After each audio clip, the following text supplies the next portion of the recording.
só por cumprimentar e agradecer pessoalmente, institucionalmente, enfim, todos os agradecimentos em rol, formais, informais, institucionais e todos, à professora Patrícia Oliveira e Silva, à Patrícia, à investigadora, docente, enfim, todas as várias skills e competências que são encerradas na Patrícia. Portanto, é um gosto enorme receber-vos aqui. Eu tenho aqui umas notas para quem não conhece a professora Patrícia, porque também é importante percebermos, acima de tudo, o que é que cada investigador, o que é que cada docente faz em termos de investigação, de conhecimento, de networking, também para que vocês, se estiverem interessados nestas áreas, que estão certamente, poderem encontrar pontos em comum, áreas tangentes, secantes, enfim, há pouco falámos aqui da interdisciplinaridade e, portanto, acho que pode ser importante. Então, a professora Patrícia Oliveira Silva, doutorada em Psicologia Clínica, professora de Neurociências e diretora do Human Behavioral Laboratory, um laboratório comprometido com o ensino e investigação na área das neurociências, assim, um big umbrella.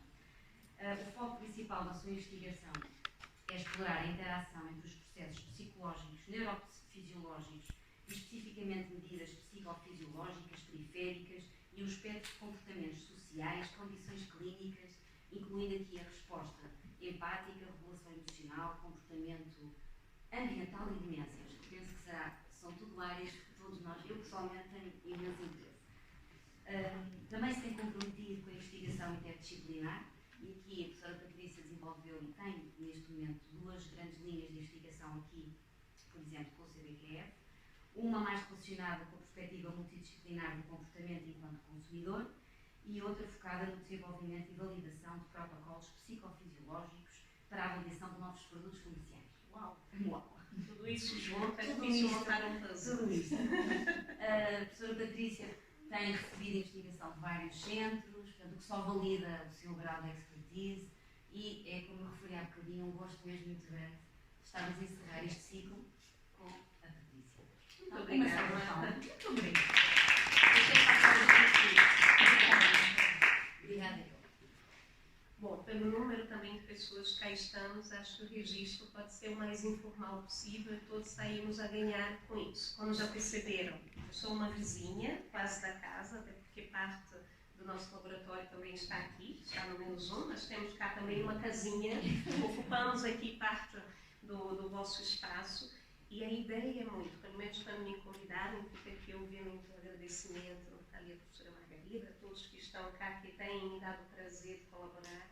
Eu só estava justamente a fazer esse comentário agora há pouco com a Marta, que quem trabalha nessas áreas claramente está numa área de multidisciplinaridade, ou seja, para onde eu me viro, eu dou uma cotovelada em alguém, espero que não entendam como sendo cotoveladas, na verdade é uma área que eu acredito, ou pelo menos tenho defendido, pode ser aplicada a tudo, no limite, ou seja, é como observar e como ver o comportamento a partir de outras lentes, de outras técnicas, de outras formas de olhar para o comportamento humano. E fico muito grata também por essa mudança da Esprela para cá, porque abriu-nos aqui uma série de possibilidades de parceria e de novos projetos, e eu acredito que temos feito muito bom uso disso. Temos conseguido aqui vários projetos em parceria e, na verdade, essa comunicação tem muito essa mensagem final. É convidá-los a mais parcerias, é convidá-los a pensar esse espaço, esse laboratório de neurociências que nós temos aqui no prédio vizinho, como também um recurso nosso. O laboratório está sempre aberto com esse propósito.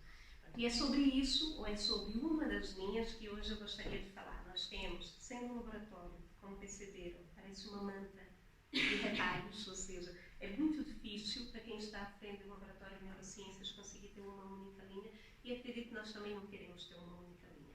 Quer dizer, divertimos-nos realmente a demonstrar que as neurociências podem ser aplicadas, podem ser usadas para diferentes fins, e é uma forma de olhar para a experiência humana. Nesse caso, trabalhamos só com humanos e que podemos aqui levar as neurociências para áreas muito distantes daquelas que realmente caracterizam o que foi o início do nosso trabalho. Já que estivemos a falar um pouco sobre isso, eu até vou saltar um dos slides, porque a Marta fez-me o favor ali de já apresentar o que é esse laboratório. Eu posso talvez só me referir como é que surgiu essa ideia ou esse interesse pelas emoções. A minha área de origem é neurociências sociais, ou seja, o que eu estudei a nível de doutoramento, a nível da minha formação inicial, foi olhar para o comportamento social.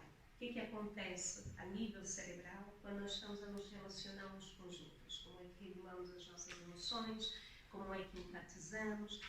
Estudei muito sobre a questão do impacto da empatia na tomada de decisão, de que forma que nós conseguimos realmente usar pistas muito sutis, e essas pistas passam pelas emoções, como devem imaginar, para que possamos regular o nosso comportamento, mas principalmente oferecer um comportamento de ajuda ao outro. Diante desse passo inicial, surgiram várias questões. A primeira delas, emoções. E como devem imaginar, parece muito apelativo, espero que seja. Para os psicólogos, é uma verdadeira dor de cabeça. Estudar emoções é o pior campo que se pode meter. Não sendo psicóloga, ou seja, sendo bióloga de raiz, eu estava bem. Atrevi-me a seguir esse caminho, muito numa lógica que poderia estudar as emoções de uma perspectiva diferente. O nosso grande interesse no laboratório é estudar os diferentes conceitos, não apenas com base nos autorrelatos, mas principalmente olhando para alguns correlatos mais objetivos. Não é que tenhamos nada contra os autorrelatos, muito pelo contrário, há uma informação preciosa no que é a experiência do próprio, ou seja, como é que nós lemos, como é que decodificamos, como é que interpretamos aquilo que nos acontece, mas já sabemos que existem limites de objetividade, ou seja, há um conjunto de vieses que estão aqui colocados também em cima da mesa quando perguntamos às pessoas como elas se sentem. E o laboratório avançou muito nessa lógica, tentar realmente fazer essas mesmas perguntas, no entanto, mais diretamente ao cérebro. E assim vieram as emoções, assim veio também a capacidade de regulação emocional, que até me interessa muito mais do que as emoções em si, ou seja, que nós experienciamos emoções de forma diferente é notório, mas o que fazemos com essas emoções? Ou de que forma que vamos modulando as emoções de acordo com o contexto, de acordo com determinadas situações sociais, de acordo com os nossos interesses, de acordo com tomadas de decisões posteriormente, era isso que mais me interessava. E a regulação emocional traz aqui uma lista longa de outros processos. Claro que no laboratório entrou a questão do estresse, claro que no laboratório entraram também as questões da demência associadas a alterações emocionais. Um dos principais sintomas em processos demenciais, pelo menos naqueles que são as fases mais embrionárias de processos demenciais, é justamente uma alteração emocional brusca. E o que nós buscávamos era tentar perceber como é que esse processo emocional ocorre numa fase embrionária e de que forma que conseguíamos, principalmente para aqueles que são os cuidadores mais imediatos, ajudar o próprio paciente a regular as suas emoções. Daí vieram outras questões, que é, mas afinal, além dos medicamentos, das estimulações cognitivas, das técnicas que existem para a demência, há algo mais que se possa fazer que seja mais natural? Há algo que eu possa utilizar, seja quando tenho um declínio cognitivo ligeiro, seja quando tenho alguém na família que teve um AVC, que teve um traumatismo, de que forma que eu posso modular não só a minha atividade cognitiva, mas também a minha atividade afetiva. E claro que surgiam as várias questões sobre os alimentos. Estamos no momento de falar dos alimentos como helpers, ou seja, ajudantes do nosso funcionamento, tem sido algo premente, contínuo, e é natural que não saibamos muito bem como é que podemos utilizá-los da melhor forma possível.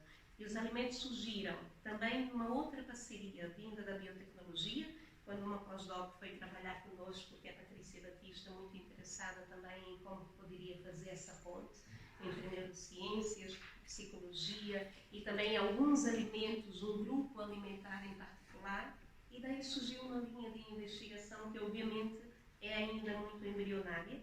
Nós estamos realmente a tatear o escuro, então eu vou partilhar convosco mais questões do que propriamente findings, do que propriamente achados. São mais questões que nós temos e esperamos que possamos também desenvolver em conjunto. Será muito interessante se esta apresentação também servir para que possamos falar mais sobre o que mais podemos fazer juntos.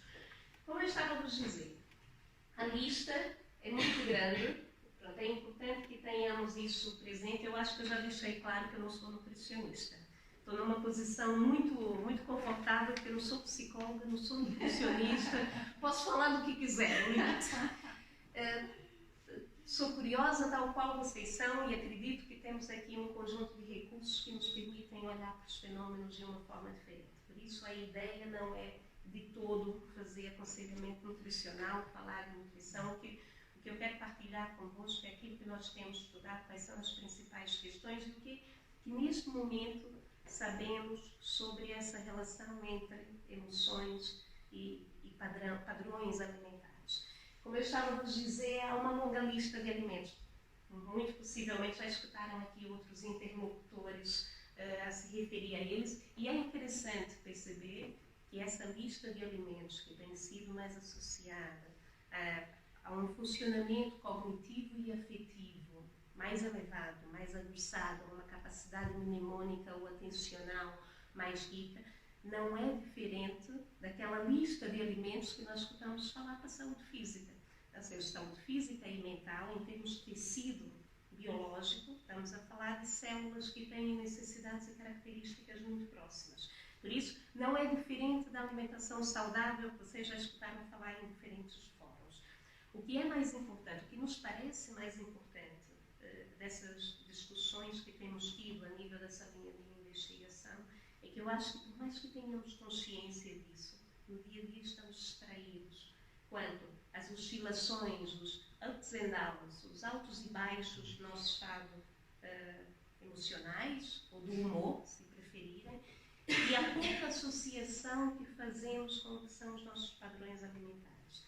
Pelo menos a título individual e a título das primeiras investigações que temos feito, a consciência que se põe, ou seja, o foco que se põe nos alimentos enquanto um aliado da nossa saúde emocional é um foco ainda muito pobre. E acho que essa mensagem é o que é muito importante deixar, e também é aquilo que nós temos percebido a nível de alguns estudos que já vou partilhar convosco. Mas pronto, a lista é longa, não há nenhum alimento ou nenhum ingrediente mágico que possa solucionar todos os dias de depressão, todos os dias que queremos esquecer, ou que possa nos dar um estado contínuo de alegria, felicidade, ou toda a lista de emoções positivas que nós gostaríamos de experienciar mais. Mas há sim alimentos que obviamente interferem, modulam, interagem com o tecido cerebral, com alguns receptores específicos e que modulam o funcionamento do cérebro em áreas que estão associadas com a evocação de determinadas emoções. Há emoções que para nós, pelo menos a nível do laboratório, têm sido mais estudadas. Obviamente todas aquelas relacionadas principalmente com aspectos mais negativos. Eu não gosto muito de falar das emoções, dessas duas caixas de emoções com valência positiva e negativa, mas vamos chamar dessa forma para simplificar. Claro que tudo que diga respeito à modulação das áreas cerebrais que estão mais associadas com experiências de humor negativo são aquelas que nos interessa mais perceber, porque obviamente são aquelas que nós queremos alterar rapidamente. São aquelas que nós temos uma necessidade muito grande de poder, em alguns casos, obviamente, suprimi-las, e nós já vamos falar sobre as estratégias de regulação emocional, mas principalmente gostaríamos muito de diminuir a propensão que alguns grupos clínicos possuem quando já existe algum tipo de predisposição, seja a nível mais anatômico ou fisiológico, para que esses estados de humor, para que essas emoções estejam presentes. Mas, no geral, é importante talvez deixar logo essa mensagem.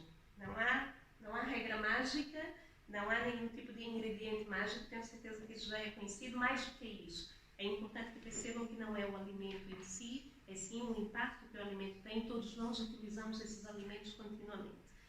Todos nós, imagino que seja numa substância ou noutra, nós temos alguns alimentos que são aliados do nosso dia a dia. A cafeína é um exemplo desse. Muitos de nós bebem café e alguns estudos que temos feito mais recentemente têm demonstrado que a apreciação pelo sabor do café, ou seja, o gosto do café deixou de ser um fator importante para o seu consumo, pelo menos na população mais jovem. Por que bebem?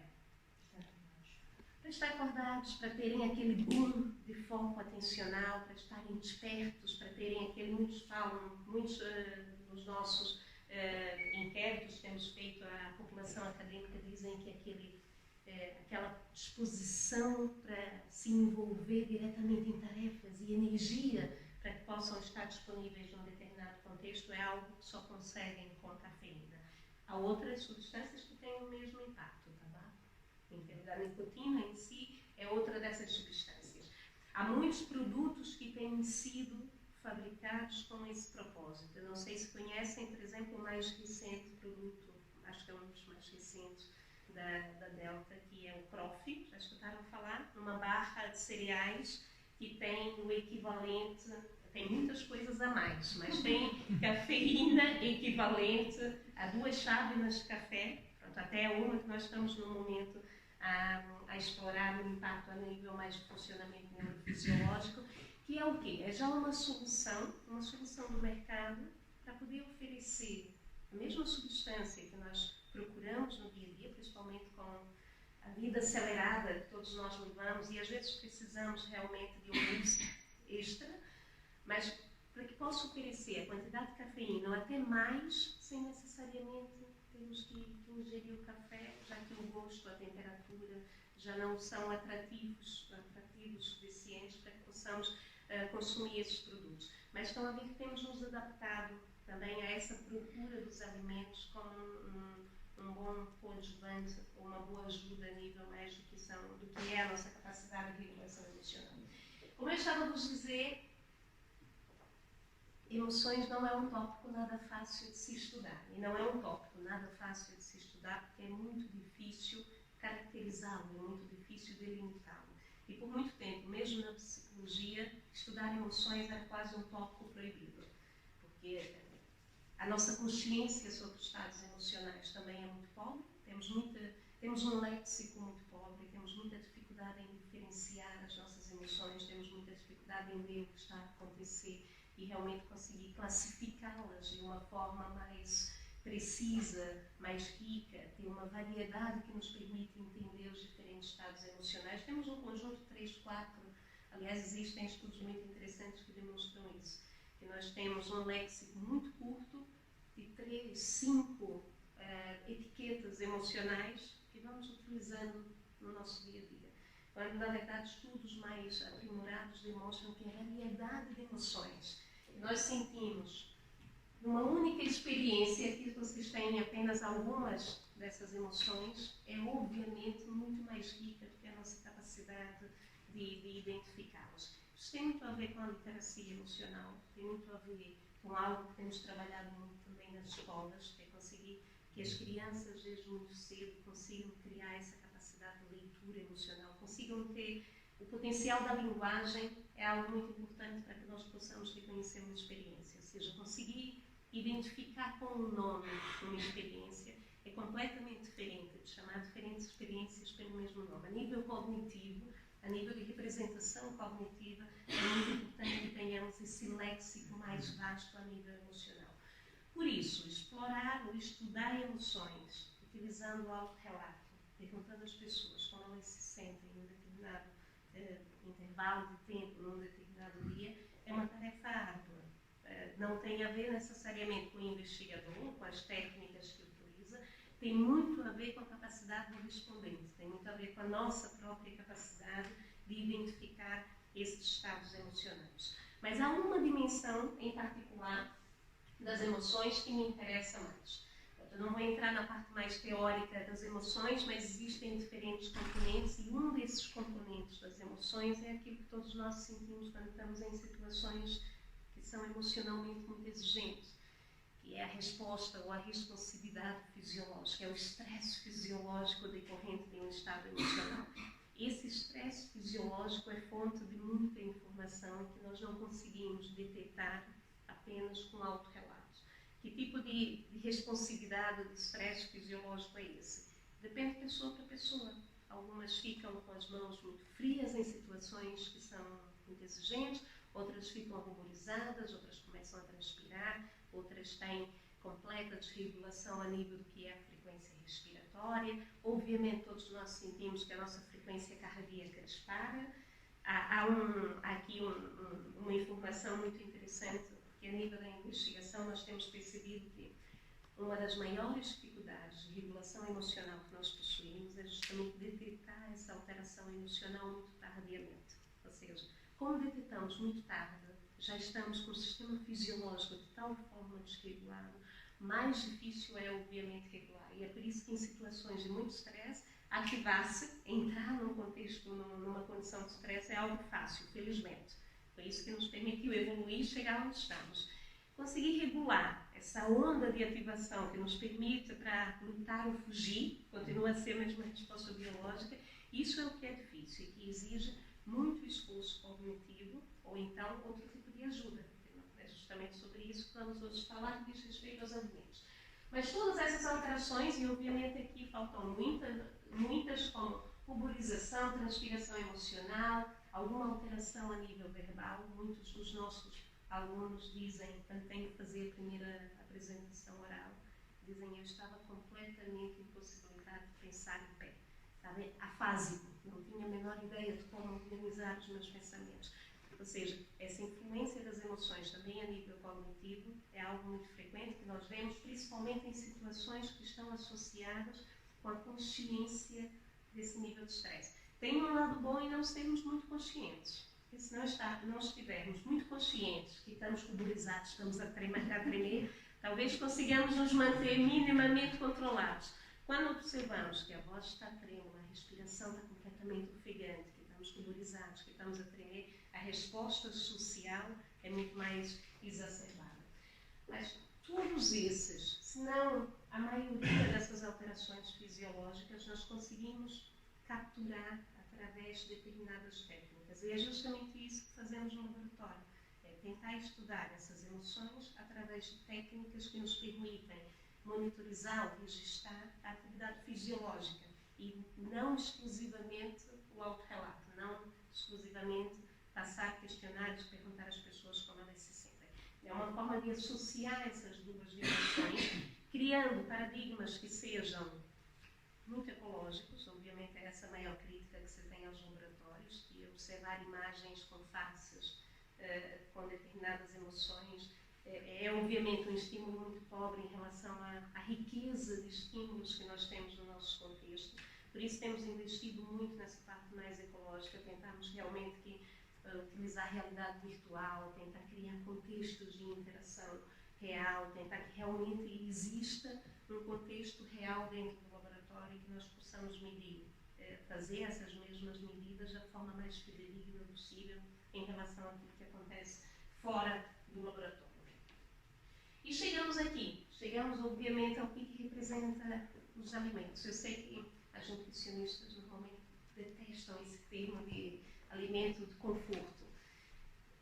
É uma forma até mesmo algo provocadora de falar sobre os alimentos. Mas se nós pensarmos sem muitos filtros, todos nós utilizamos regularmente determinadas classes, determinados tipos de alimentos, de uma forma que nos traga conforto. Aliás, algo que temos muito falado quando estamos a falar de regulação emocional nas escolas é que há pequenas mensagens que nós vamos partilhando durante a infância que vão, de alguma forma, inflacionando essa relação disfuncional que temos com os alimentos em determinados momentos. Quando temos algo a celebrar, onde é que vamos celebrar? No restaurante, seja ele qual for. Obviamente, a escolha do restaurante pode até minimizar os danos, não é? Mas, de toda forma, é uma forma de recompensa. É uma forma de... Nós lemos os alimentos numa forma de recompensa. Interessantemente, a nível biológico, um dos mecanismos cerebrais que está mais associado, ou seja, que está mais vulnerável à chegada de determinados nutrientes no sistema nervoso central, é justamente uma área, um conjunto de áreas no lobo frontal, a região mais anterior do nosso cérebro, que nós chamamos de mecanismo de recompensa. É essa área cerebral que nos permite justamente tomar decisões no dia a dia, justamente porque as nossas decisões dependem de um planeamento racional, de saber o que é benéfico quais são as vantagens a curto, médio e longo prazo, para mim e para os outros, há toda uma matriz racional, mas tem muito a ver, eu diria que tem maioritariamente a ver com como é que eu me sinto diante dessa decisão. Obviamente, eu estou a falar de uma forma muito explícita, mas esse processo é muito implícito. Nós não temos tanta consciência desse processo.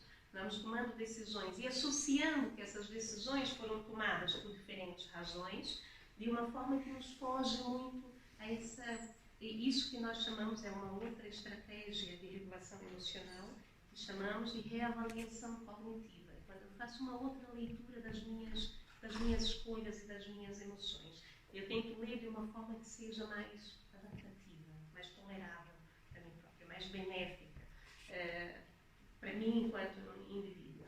Ou seja, quando nós nos decidimos ou nos comprometemos a iniciar uma dieta, quantas vezes eu já fui traída por uma questão muito lógica. Eu tinha uma narrativa absolutamente racional, que não era o momento ideal, emocionalmente estou mais instável, talvez não fosse funcionar muito bem, ou seja, essa voz interior, nossa, está cá. E esse mecanismo cerebral de recompensa, isso tem sido muito estudado a nível das neurociências, é o que muitas vezes nos põe em apuros. Há uma expressão que tem sido muito utilizada por alguns autores, que quer dizer que nós somos sequestrados por esse mecanismo de recompensa. Ou seja, parte do nosso livre-arbítrio está ali comprometido por um sistema que nos ajuda a tomar decisões continuamente, mas que também nos sabota em outros momentos. Por quê? Porque os alimentos interagem diretamente, após ultrapassar essa barreira que protege o nosso sistema nervoso central, a barreira hematoencefálica, esses alimentos vão atuar em determinadas áreas cerebrais que obviamente nos ajudaram a selecionar quais eram os alimentos ao longo da nossa evolução e que nos permitem, obviamente, gerir as emoções de uma forma muito diferente.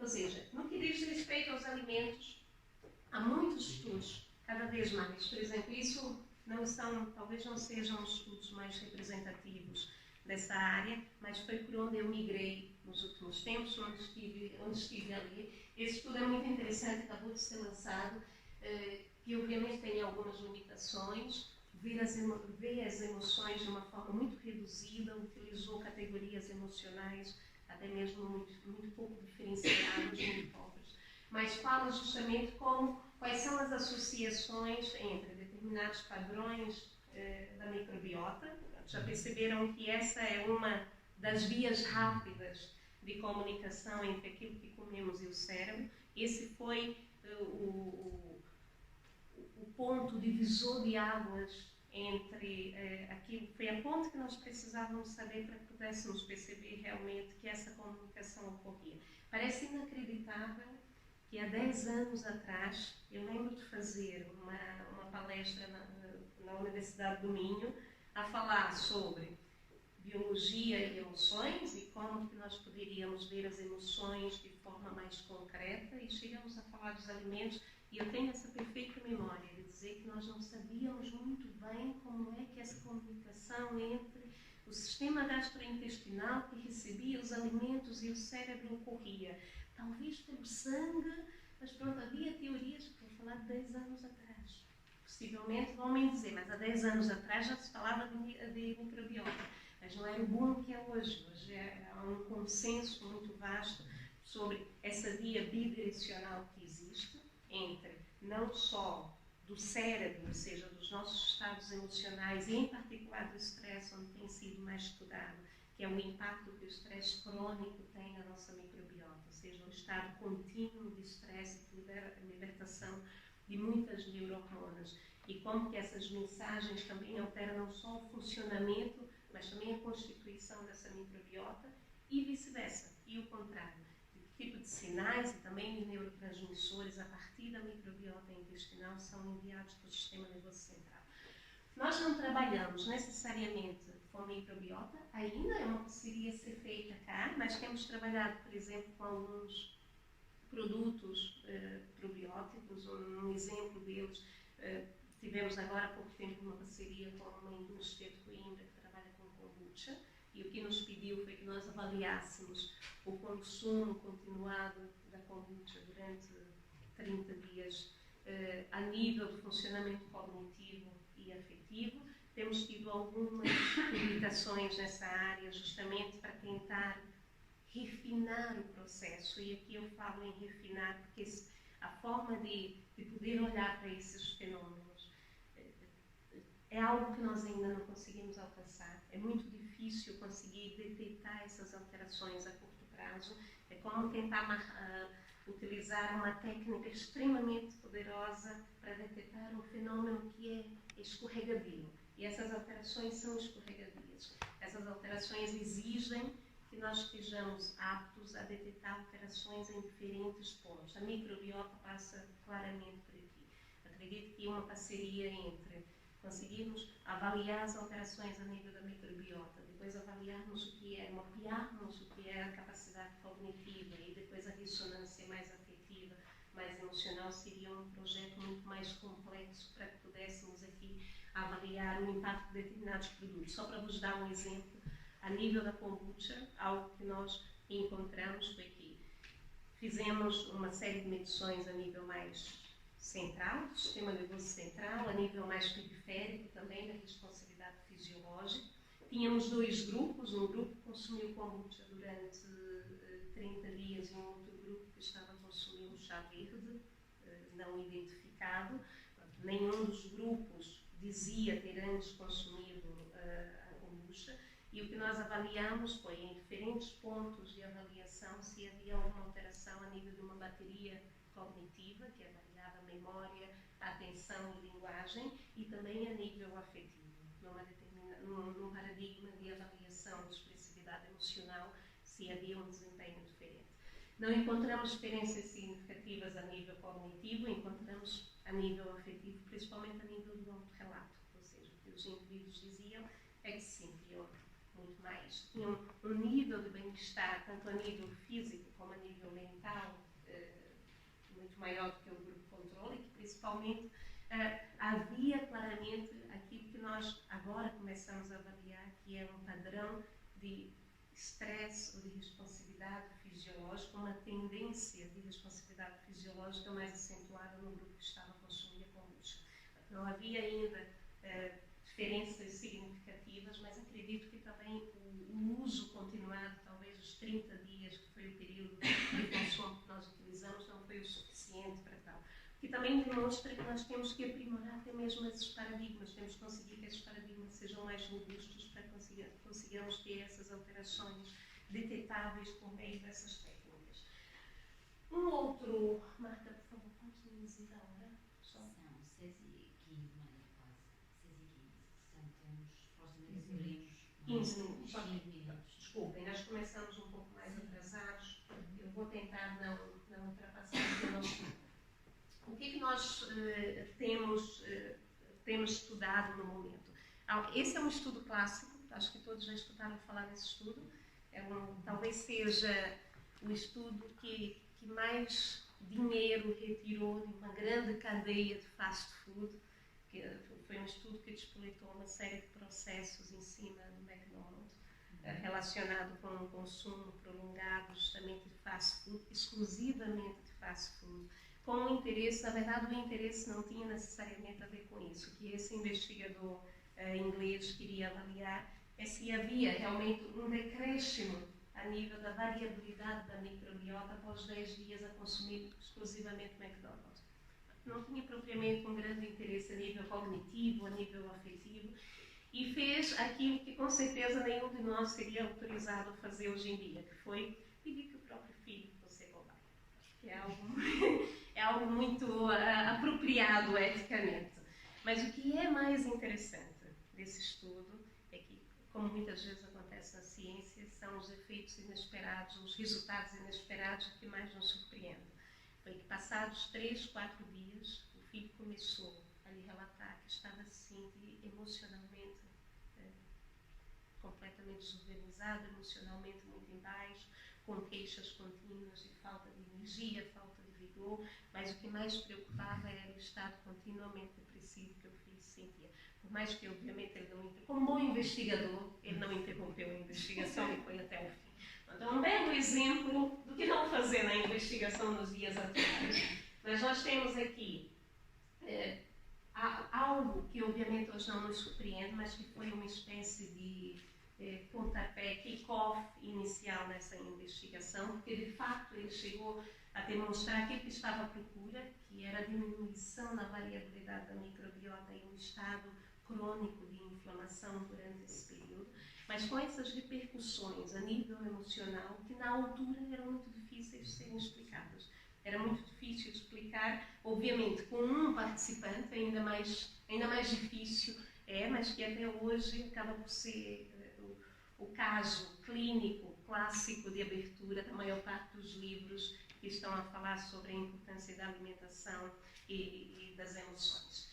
Por outro lado, nós também temos visto um aumento considerável nos CAI, e aqui nós temos a primeira autora desse artigo, porque começamos a tentar identificar o que havia em termos de achados na literatura quanto ao consumo de determinados produtos. Como eu vos disse, a kombucha foi quase uma prestação de serviço a uma empresa e que achamos que era muito interessante poder avaliar de que forma que teria impacto a nível principalmente emocional, mas há um conjunto de outras opções que nós podemos tomar e acho que é muito importante agora que consigamos averiguar o que pode ser o próximo passo, por onde é que conseguimos avançar nessa área de identificação das alterações emocionais. E o que a Patrícia Batista, que está aqui, fez foi justamente foi uma revisão sistemática dos artigos sobre a kombucha e justamente essa relação com o sistema nervoso central.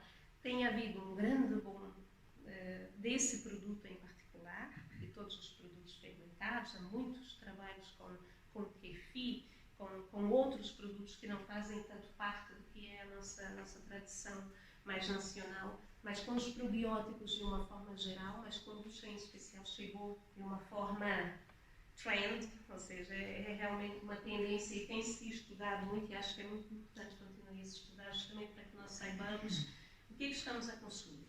É muito importante que o consumidor em si, e isso tem a ver com uma outra linha de investigação que a Marta estava a falar do início, que é essa nossa parceria para tentar perceber o comportamento do consumidor. Tentamos perceber também de que forma conseguimos informar melhor os consumidores, de que forma conseguimos fazer uma investigação cada vez mais robusta para poder comaltar o que é esse gap entre as expectativas e o verdadeiro impacto que determinados produtos possuem. Esse estudo foi muito nessa linha, muito na linha de tentar orientar os consumidores que estão ávidos agora para esses tais superalimentos e, em particular, a kombucha. Nós temos percebido que o aumento destes produtos tem sido crescente, cada vez mais há estudos sobre isso, com resultados muito divergentes, tem sido muito difícil perceber, mas também porque quem estuda nessa área sabe muito bem a dificuldade que é fazer um estudo coeso e robusto nessa dimensão. Nós tivemos quase 40% de dropouts no estudo da kombucha, por causa de antibióticos, porque tinham festas uma após as outras e mudavam drasticamente as alimentações, porque tiveram gastroenterites, enfim, é muito difícil conseguirmos ter um estudo longitudinal nessa área. Esse é outro desafio metodológico que nós temos que conseguir aqui ultrapassar. Só para que possamos ter alguns minutos também de conversa, se houver alguma questão que tenham, deixem-me só apresentar aquelas medidas que eu estava a vos dizer. Esse é um exemplo de medidas neurofisiológicas periféricas, ou seja, é conseguir mapear que tipo de responsividade nós temos nos sistemas fisiológicos variados, a nível principalmente da atividade eletrodérmica, que é essa capacidade de condutividade da pele, que é um índice muito objetivo de stress, ou seja, se há uma medida objetiva, robusta do nosso nível de stress, é a atividade eletrodérmica. Quando nós estamos numa situação de stress, a pele começa obviamente a produzir o suor, aumenta o grau de hidratação e passamos a conduzir a eletricidade de uma forma muito mais potente, de uma forma muito mais eficiente, e por isso aumenta a capacidade de condução eletrodérmica e nós conseguimos registrar isso, ou seja, existe uma relação direta entre quanto maior o nível de stress, maior o nível de atividade eletrodérmica. Isso torna-se uma medida muito robusta para detectar estresse ou diminuição do estresse. No nosso caso, trabalhamos muito com regulação emocional, queremos detectar até que ponto o estresse está a diminuir, mesmo que não tenham grande consciência e não consigam relatar. Outra medida muito interessante é a atividade cardíaca, que nos diz muito mais que estresse. A atividade cardíaca, o que nos diz é não só a ativação do simpático, mas também o nosso esforço para regular as nossas emoções. Ou seja, existem algumas métricas que estão associadas com esse esforço cognitivo de conseguir regular o nível de estresse. O famoso duelo entre o simpático e o parasimpático. E nós conseguimos detectar isso através da variabilidade da frequência cardíaca, por exemplo, e a frequência respiratória tem sido cada vez mais estudada como sendo um marcador muito sutil. Nós temos muito pouca consciência desse marcador, mas que é um dos primeiros sistemas que começam a se alterar numa situação de grande responsabilidade emocional. Mas ainda mais interessante, é a única via, é o único loop fisiológico que nós possuímos que tem duas vias de controle. Uma via tanto consciente como uma via inconsciente. Ou seja, eu posso, de forma voluntária, parar a minha respiração durante algum tempo. Até aqui eu tenho um rebote e eu tenho que respirar. Mas essa capacidade de regulação da frequência respiratória é muito importante no nosso dia a dia, na nossa capacidade de regulação emocional, e tem sido muito utilizado como marcadores justamente também dessas linhas de investigação que associam a alimentação e as emoções.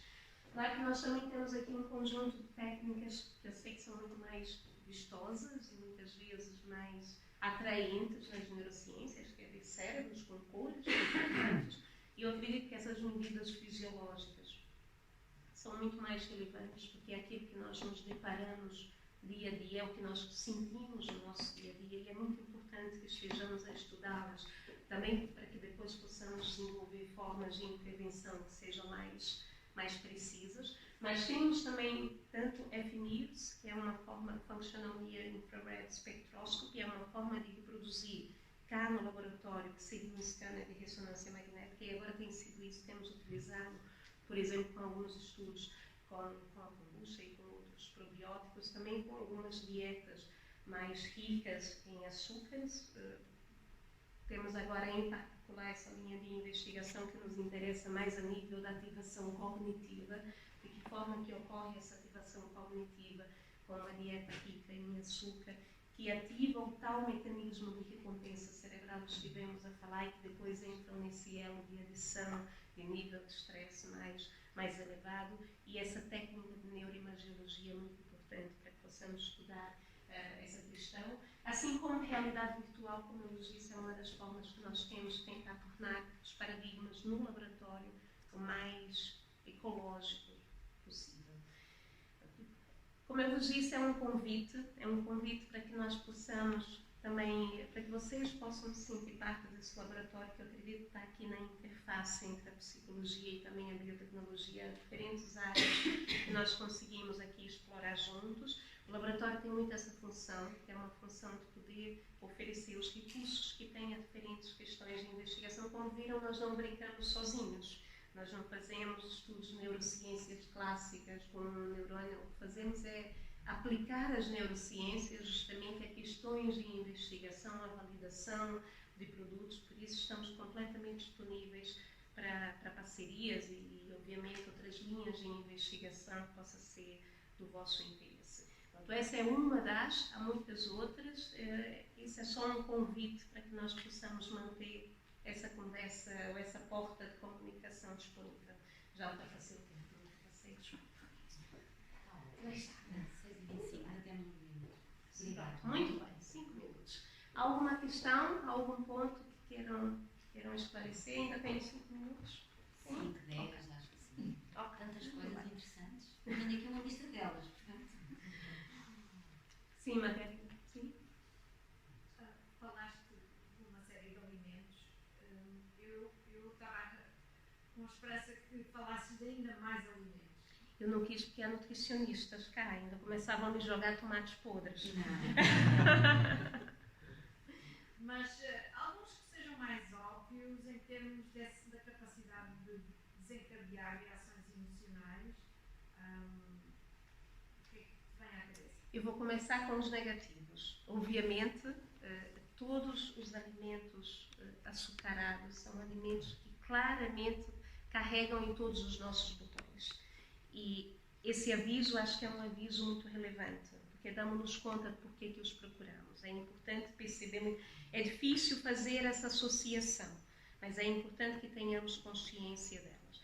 A nível cognitivo, nós sabemos que a dieta que nós possuímos tem sido largamente difundida, tudo que sejam alimentos que estejam baseados em leguminosas, em fibras, por exemplo, há muitos estudos interessantes sobre o impacto de alguns componentes relacionados com o consumo regular de fibras, por mais que existam algumas tendências, e como se relacionam com áreas como o hipocampo. E agora, desculpem entrar na parte das neurociências, mas quando falamos de hipocampo, estamos a falar de memória, que tem sido uma preocupação contínua no envelhecimento, porque é o primeiro processo cognitivo que acaba por ser comprometido no declínio cognitivo, mesmo saudável, que ocorre durante o envelhecimento. Há estudos muito interessantes, por exemplo, no grupo da Austrália, que trabalha unicamente, nós temos contato com ela, porque tem participado de alguns eventos.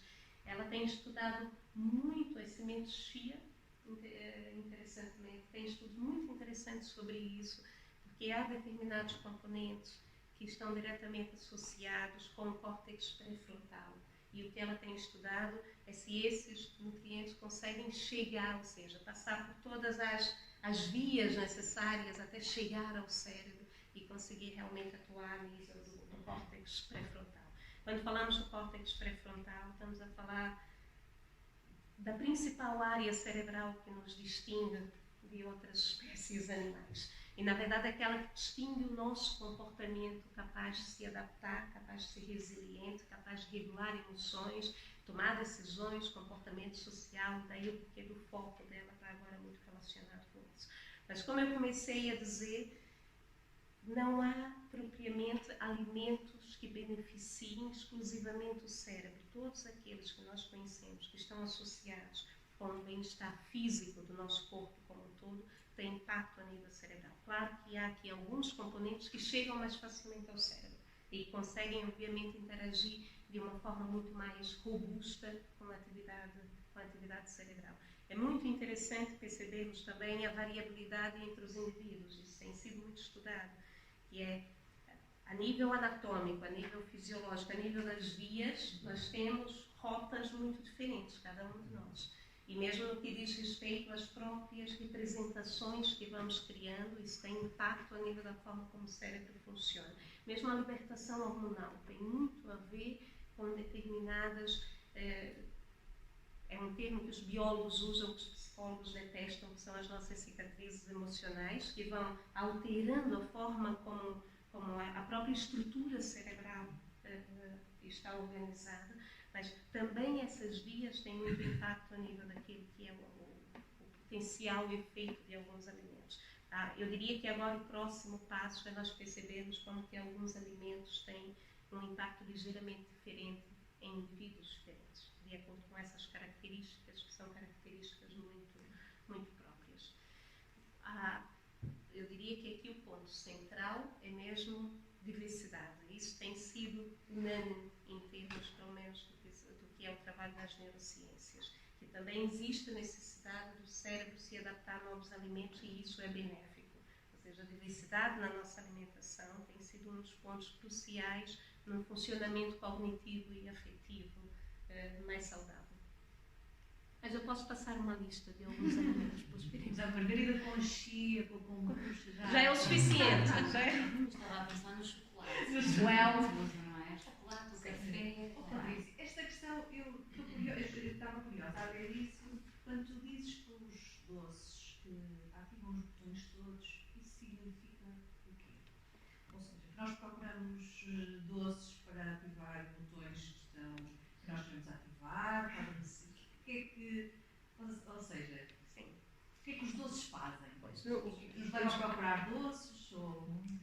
Claro, eu estou a falar dos alimentos com alto teor de açúcar de uma forma geral, aqui sem discriminá-los. Sim, o chocolate. Chocolate é ingrato, porque há muitos estudos muito interessantes com o cacau. O problema é justamente o açúcar que lá se põe. Gomas, Pronto. Nada.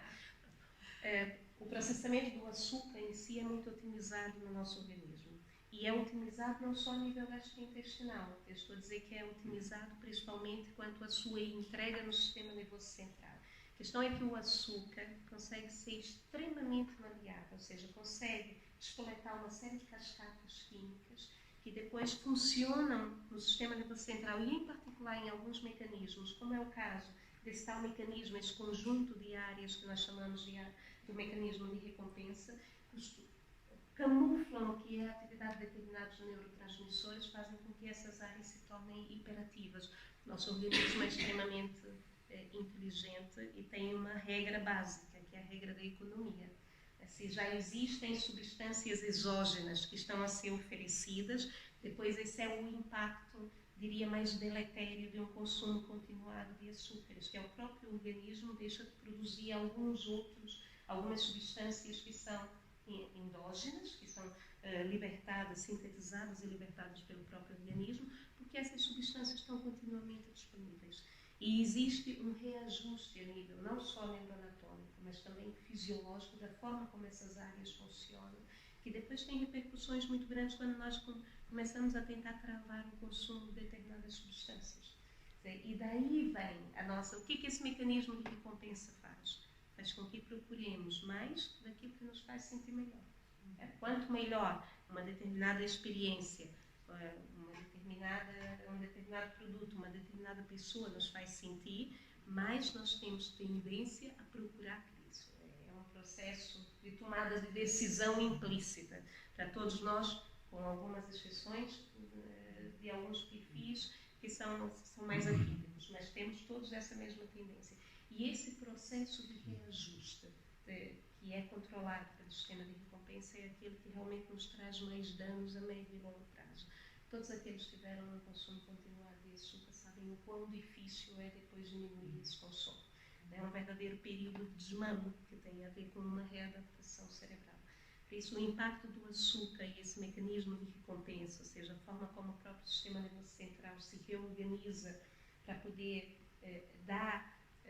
dar função, dar papel para essa quantidade de açúcar que está disponível, tem sido, obviamente, o que é mais estudado pelo impacto negativo que tem a nível do funcionamento. Claro que essa ativação dessas áreas cerebrais depois está associada com a forma como nos sentimos.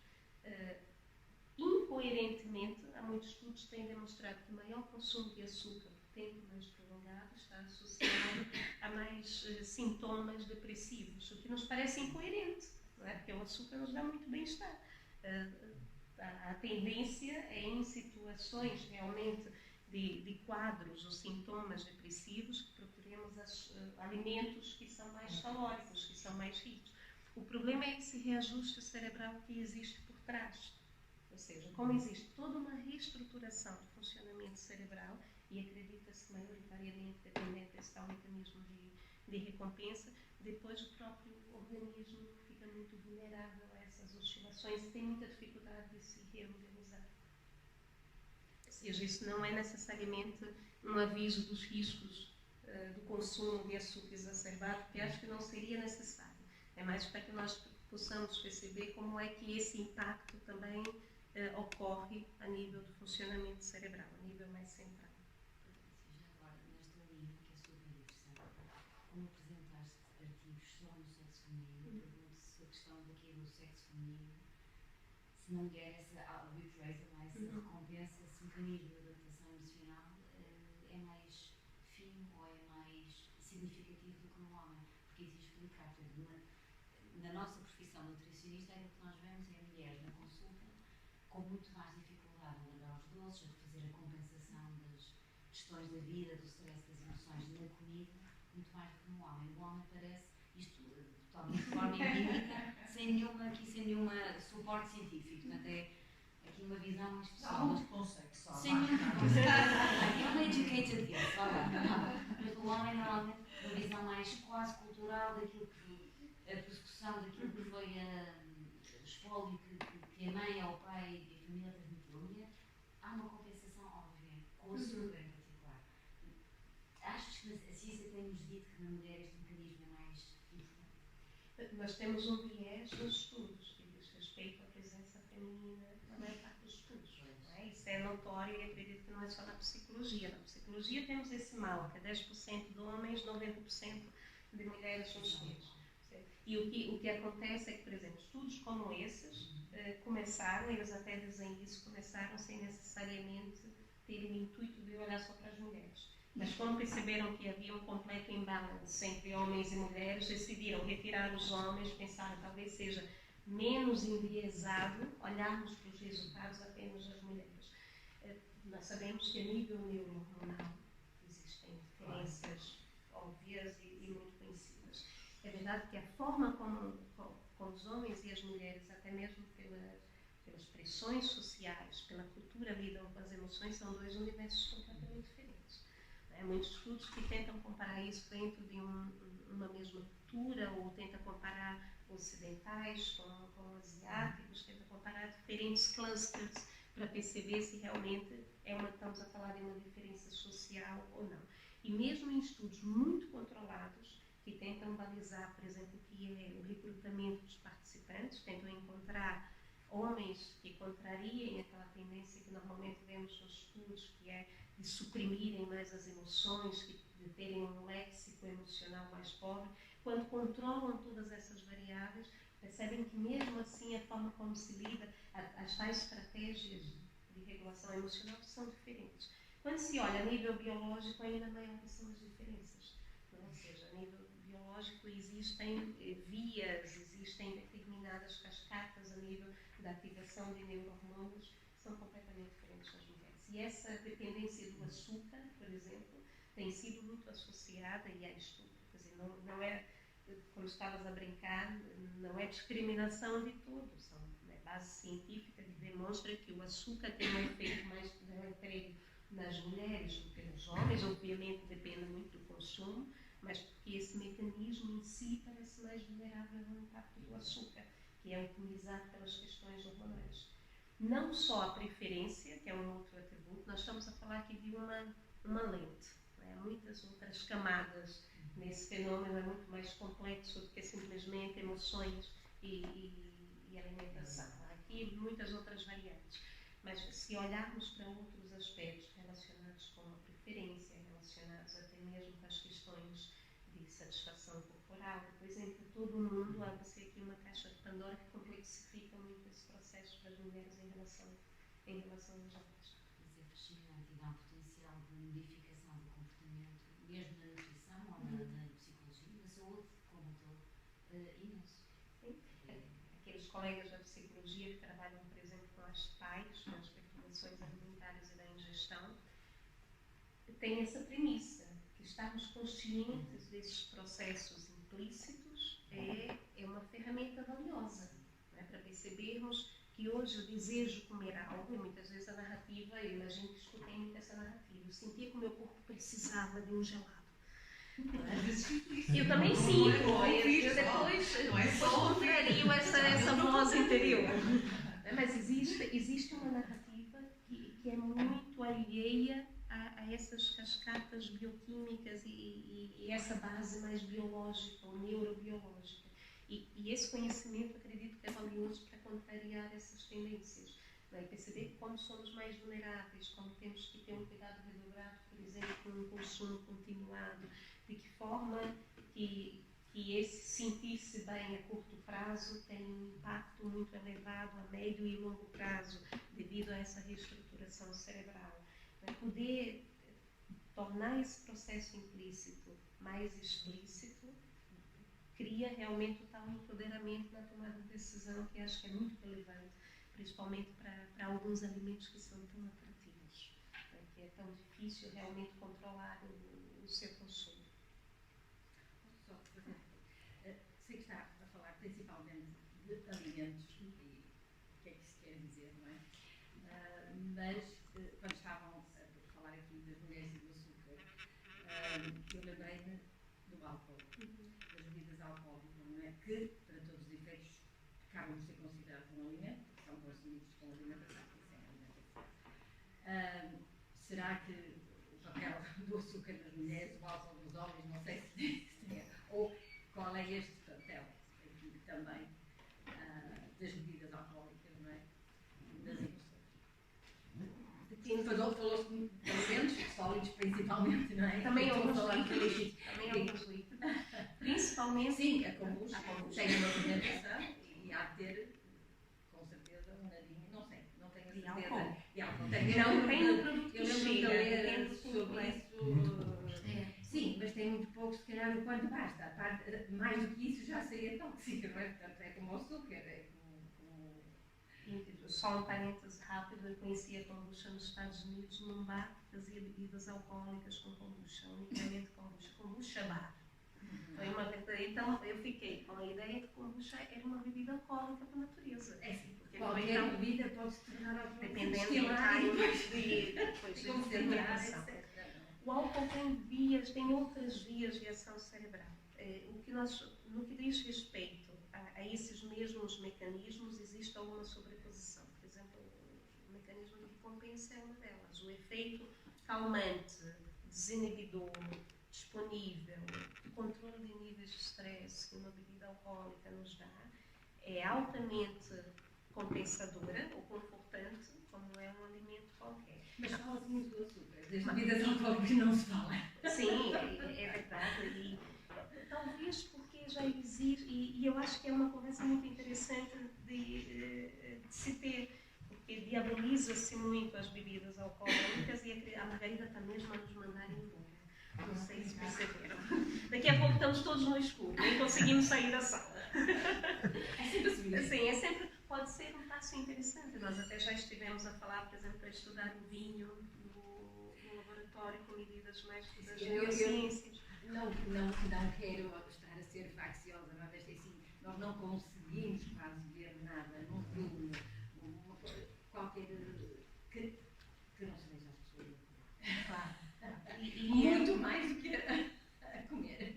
Não adianta Por isso- diabolizar porque é um companheiro de viagem, não é? Para a maior parte da população. Num formato ou no outro, o álcool está presente na nossa cultura. Aí perceber esses mecanismos. E nesse sentido, acho que, pelo menos, comunicar às pessoas, acho que há muita ignorância.